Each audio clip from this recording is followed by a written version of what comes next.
I have mixed feelings about accepting Miyori's request. However, I could use this ballet practice to spend my time with her. The thought that I'm now sharing a secret with my Amitiė partner fills me with joy.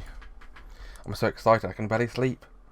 I'm unable to contain myself as I eat breakfast in the dorm cafeteria. After breakfast, a feeling lingers with me until I go to take my bag from the room so I can go to class. Yes. I'm stopped by the feeling that something's off. As I reach for my bag, which is on top of our triple bunk bed, I see the cause. Oh?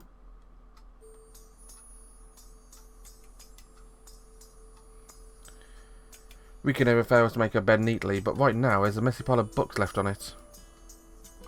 My naturally curious suspicion pushes down my high spirits.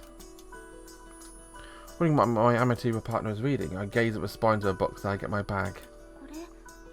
Oh. This is a book from the Academy. Having said that, I realise they're all property of the Academy. I wonder if she's studying with theology. I'm leaning in closer look at the titles when I look up in surprise at the sound of a door opening. Oh, there you are. Oh, let's go to class. I greet Sasaki with a good morning. I adjust my grip on my bag and... Oh, the books. I must have knocked them over with my bag, and I rush to stack them back on the bed. What's the matter? Let's go. Just a minute, I need to pick up these. I see a familiar title written on the book's spine. This is Wuthering Heights. Why is one of the missing books here? What about the other ones? I glance over the other titles. My suspicions are confirmed. These are definitely the missing books. Which means...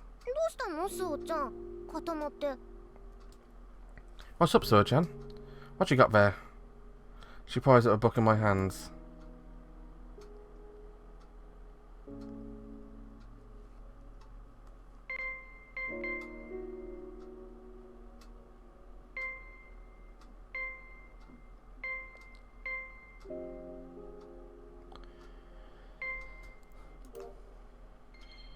Frantically, I hear the title behind my back. Oh, if you're so desperate to hide, there must be something interesting. No, this is, well, Isn't that my class president's bed? Is that a dirty little secret? I shake my head, but Ichigo seems to have a wrong idea. She slowly moves towards me. Don't worry. If it is what I think it is, I'll keep it a secret. No sooner she said this than she springs towards me. Huh? Come on, just give it to me. Oh, no, don't touch me there. She grapples with me. She tries to take the book. The small hands dart over my hips, stomach and chest. I shriek out in embarrassment. I lose my balance while trying to escape and fall hard on my behind.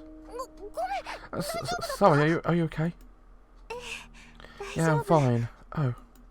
Oh, Suoh-chan, you dropped this, so I picked it up. Is it what you were hiding? This isn't one of those naughty books, is it? I grab her outstretched hand and accept the book from her. Thank goodness. It doesn't seem to have been ripped or crumpled anywhere. Huh? That's Wuthering Heights? Well, I couldn't read it since it was in English. She gave me a blank look.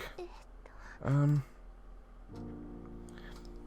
suppose she doesn't understand my Roman letters. Maybe I just went and said more than I should have. So that's one of the books that was stolen, wasn't it? Those few words, my efforts to hide it were rendering futile. During our lessons, lunch, and ballet class, knowing it happened, so I felt a sense of relief. So, why is this happening?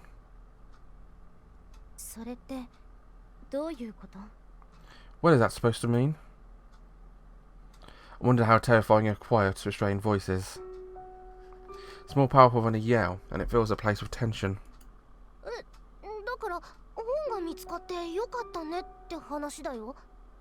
Oh, isn't it a good thing the books are found? She She brings up with a tea party, perhaps not sensing intention in the air.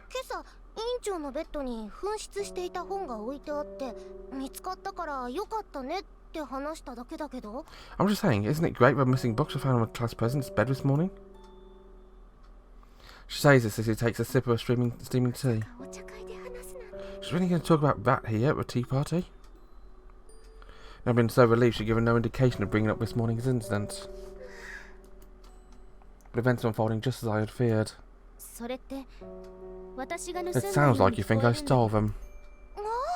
Well, you put it that way, it does. Maybe that's why Suoh-chan was trying to hide them. Shirahane-san was? I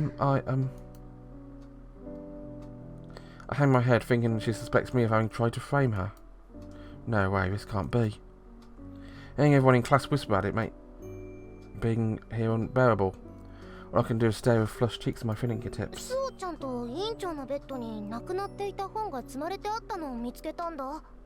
Suoh-chan and I were once who found these missing books on the class president's bed.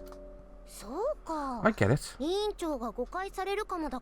panicking because people would think it was class president, right? Even when asked directly, I'm unable to answer.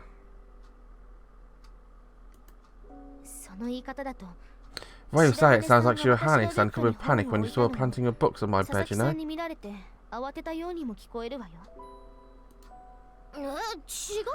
No way.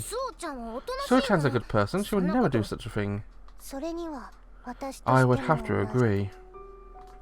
Ringo says that she bites on a donut. I'm happy to have both sisters on my side, but if that's the case, then it means that you think I'm the book thief, does it? My heart aches as weak as icy tone. Come on, President. You have to be so serious. Maybe the books just piled up in your room because you thought checking them out was a pain in the neck.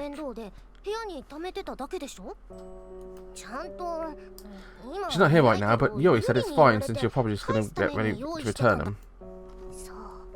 Yeah, you all got possessed by the devil sometimes. The tension in the air loosens up a bit as the twins nod exaggeratedly in unison. You can hear some laughter from the class. This is not a joke. Hanabishi-san? I said this is not a joke. I despise people who do not follow rules. Of course I would not do such a thing. That's why. That's why I will not allow this. I have not put stolen books on my own bed, I swear.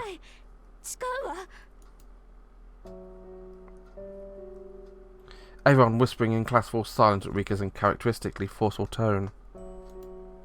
However, this will just make things worse. Whether or not she denies that Owen twists her arms is only a temporary solution. Seeing as she has no evidence, her actions leave behind a bad taste. Hanabishi-san. Seeing like this reminds me of a line from a movie The Public Enemy. I let out a small sigh. There are only two kinds of people, right and wrong. Could I be an ally in this? Think long and hard on this as I stare at my tea, which has gone cold.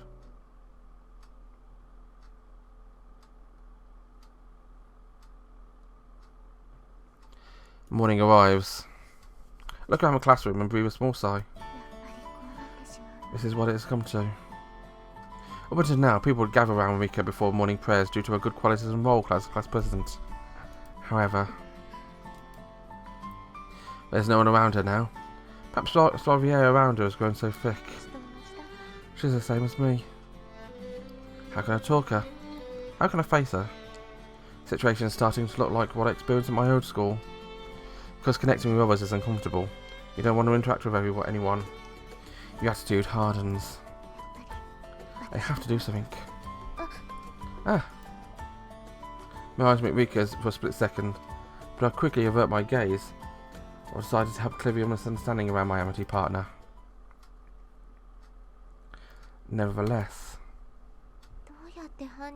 how can I find the culprit? I racked my brain in the empty hallway after class.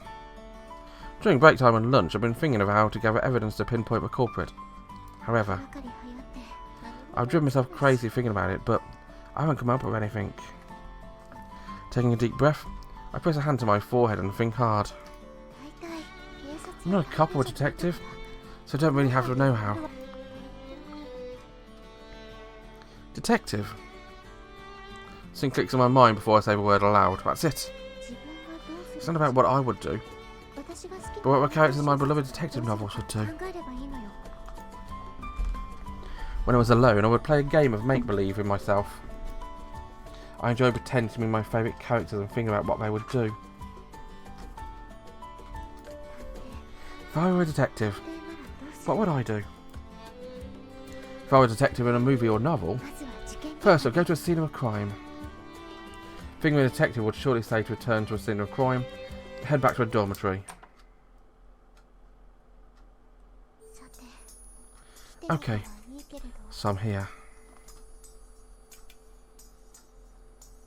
I moved towards Rika's bed where her books had been, and stand there motionless. It's not like I can take fingerprints. If this were a movie, I would take a strand of hair from her bed and run a DNA test. But obviously I don't have access to such technology. So, well, I guess you should look underneath the bed. My grandfather taught me that people hide secrets beneath their beds, but I shouldn't disturb them. So I shouldn't, but then again, I can't do this. Naturally, I'm reluctant to invade someone's privacy. Plus, there's probably a private space I wouldn't want to touch something touching less than my bed. What should I do? I reach my hand out and put it back. Conflicted, I repeat the motions a few times until... What are you doing? Ah! I jump, hearing an unexpected voice over my shoulder. Timidly, I turn around and see... Rika? Yeah? Hanabishi-san. She somehow managed to sneak up on me and now stands with her hands on her hips and scrutinises me with her eyes.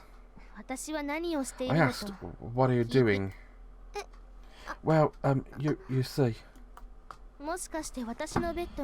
Could it be you're trying to plant something on my bed? She smiles blankly as I shake my head vigorously. Her face still masks a suspicion.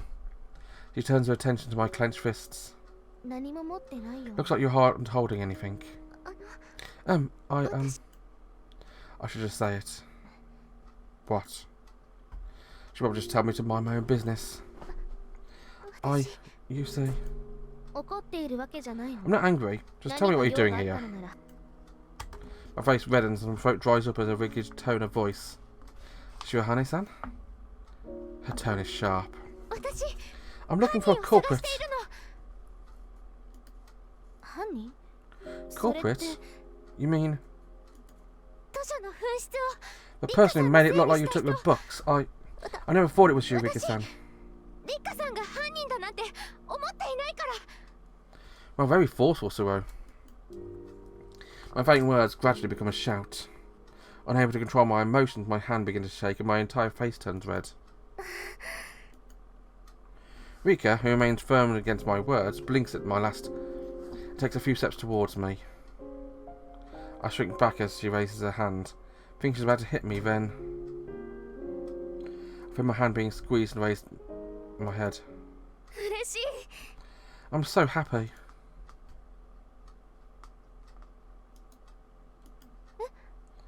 Huh? I'm happy. You said you believed me. Her hand squeezing mine is warm and her cheeks are flushed as well. Seeing Rika break into a smile, a warm glow of happiness fills my chest. I'm so glad she said it. I very clearly said it at the tea party, but it wasn't me, but I was actually anxious. I didn't think anyone would actually believe me. In class, where everything happened yesterday, no one would talk to me. I see. As I listen with this unexpected confession, I realise that even someone as composed as Rika gets nervous. When her eyes met in class, you immediately looked away, so I just figured... That was... I'm kidding. I know you're just being shy. I respond with a bashful smile and look down at the hand she's squeezing. But you've really given me hope. Thanks for saying it wasn't me, Shirahane-san.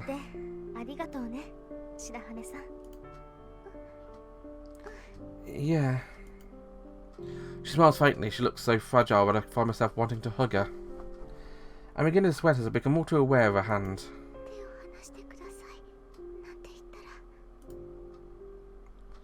She'll surely take it the wrong way, I think, as I regard her troubled expression questioningly.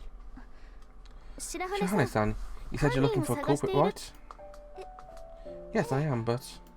do you think we can look for him together? You're doing it to prove my innocence, right?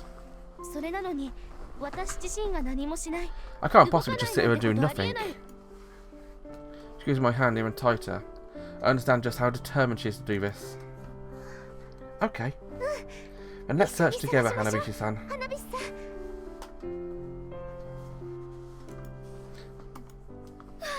Yay. Thank you. Huh? She did a little jump for joy while still clasping my hand, and I stumble forward.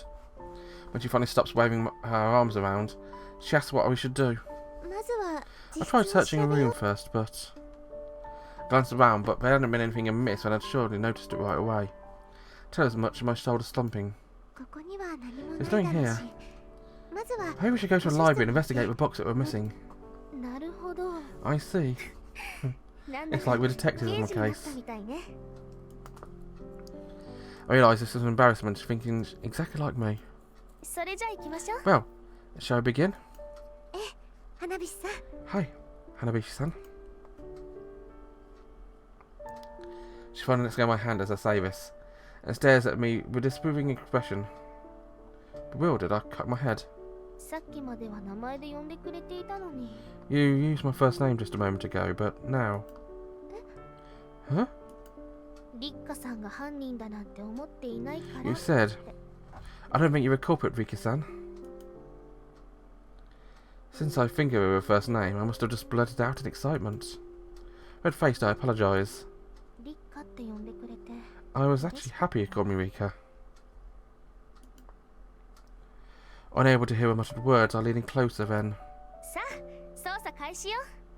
Well then, let's start our investigation.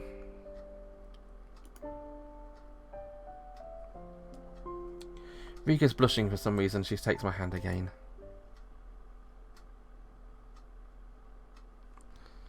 The library is empty. Empty like the end of the episode. Well, except for that bumper bit at the end you should watch and click on the links. Thanks for watching. Bye bye. 光あふれた花園芽吹く新たなつぼみ淡い色を抱きしめていつか目覚